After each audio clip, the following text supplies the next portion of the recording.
Terus kayak lihat ini mungkin pertanyaan saya agak penasaran sih.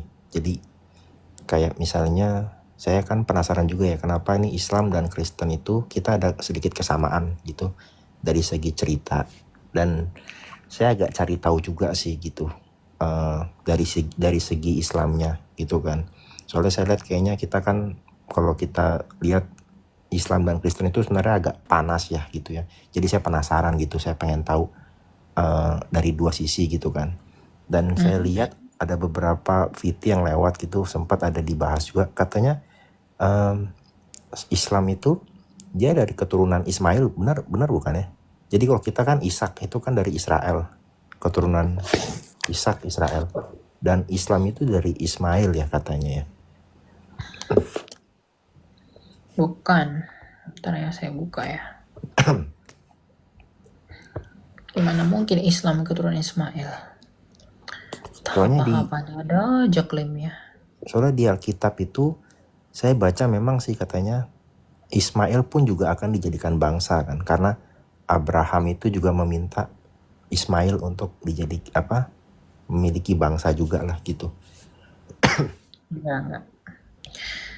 Keturunan bangsa Arab itu berasal dari bapak leluhur mereka. Bernama apa? Bernama Yoktan, bukan Ismail. Ya, nanti kita lihat nama keturunan Yoktan dan juga Ismail.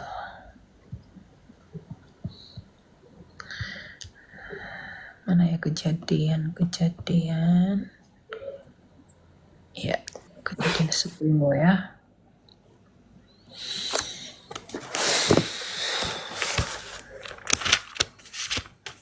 Ini kamu nanti kita baca kejadian 10 dan kejadian 25 antara keturunan Yoktan dan juga keturunan Ismail. Jadi orang Arab itu bukan keturunan Ismail. Sebelum Ismail Arab juga ada kok. Kenapa? Keturunan Ismail ya. Kenapa saya bertanya ini? Soalnya saya pengen juga sahabat kita nih Kristen itu juga memahami Islam. Siapa tahu kalau kita bersaudara, kenapa kita harus ribut-ribut gitu loh. Oke, kita nggak bersaudara dengan mereka itu. Kita ada saudara itu. Pengajaran kita saudara dalam hal manusia satu dari Adam, tapi kita tidak saudara dalam pengajaran. Ya, daftar kejadian 10 ayat 25. Bagi Eber lahir 2 anak laki-laki. Yang seorang bernama Pelek, sebab pada zamannya bumi terbagi-bagi. Dan adiknya bernama Yoktan. Yoktan mempunyai anak Amoldad, Selef, Hazarmawet, Yerah, Doram, Uzal, dan Dikla, Obal, Abimael, Sheba, Ofir, Hawila, dan Yobab. Itulah semua anak Yotan. Daerah kediaman mereka terbentang dari Mesa ke arah Sefar, pegunungan di sebelah timur. Itulah keturunan Sem menurut kaum mereka, menurut bahasa mereka, menurut tanah mereka, menurut bangsa mereka. Oke? Berarti ada siapa tadi anaknya? Ingat, anaknya ada siapa di sini satu? Hawilah. Kita setelah anak-anak si Yoktan ini ada Hawilah namanya. Nah, sekarang kita lihat kejadian 25. Kejadian 25. Ya. Inilah anak-anak Ismail ya. Disebutkan menurut urutannya.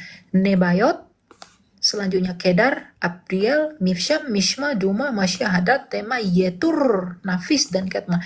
Itulah nama anak Ismail, itulah nama mereka menurut kampung mereka dan menurut perkemahan mereka. 12 kepala suku, masing-masing dengan sukunya. Umur Ismail 137 tahun. Sesudah itu ia membuskan nafas terakhir dan meninggal dan dikumpulkan kepada kaum leluhur. Ingat, keturunannya mendiami daerah dari Hawilah sampai Syur yang terletak di sebelah timur Mesir, ya, ke arah Asyur. Timur Mesir dulu atau Arab dulu? Arab dulu kan? Iya. Nah, timur Mesir berarti daerah Hawilah ini berarti di daerah timur Mesir. Berarti sebelum Ismail ini ada, sudah ada daerah Hawilah. Berarti keturunan Ismail menduduki tempatnya si Hawilah yang ada di tanah di sebelah timur Mesir tadi, yang adalah tanah Arab. Jadi orang Arab itu bukan keturunan Ismail, meskipun keturunan Ismail berasimilasi, kawin campur dengan keturunan Yoktan yang ada di bangsa Arab itu. Oh, tadi sorry Kak. Gitu. Saya nggak bisa dengar suara kamu. Sorry Kak, tadi ayat berapa Kak? Saya mau catat. Kejadian 10 ayat 25 dan Kejadian 25. Bagi pembanding.